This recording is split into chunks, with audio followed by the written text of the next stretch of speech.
సహోదరులారా, జ్ఞాన వివాహం అంటే ఏమిటి? జ్ఞాన వివాహం అంటే ఏమిటి? ఇక్కడ కూడా నేను చూస్తూ ఉన్నా, ఉపదేశి తీసుకుని వస్తాడు. అబ్బాయిని అమ్మాయి తేదీ వారే నిర్ణయించుకుంటారు. ఇంకా ఇక్కడ నేను సరిగా సెట్ కాలేదు, కొన్నిసార్లు ఉన్న పరిస్థితుల్లో నేను ఒప్పుకోవాల్సి వస్తూ ఉంది.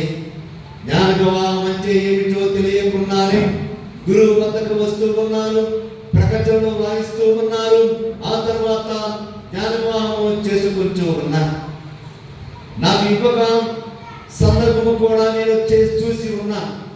ఎందుకంటే ఒక యువతి నా వద్దకు వస్తూ ఉన్నది, స్వామి నాకు జ్ఞాన వివాహ సర్టిఫికెట్ ఇస్తారా? అనుభవం అనేది చాలా గొప్ప పాఠాన్ని నేర్పిస్తూ ఉంది. కొన్ని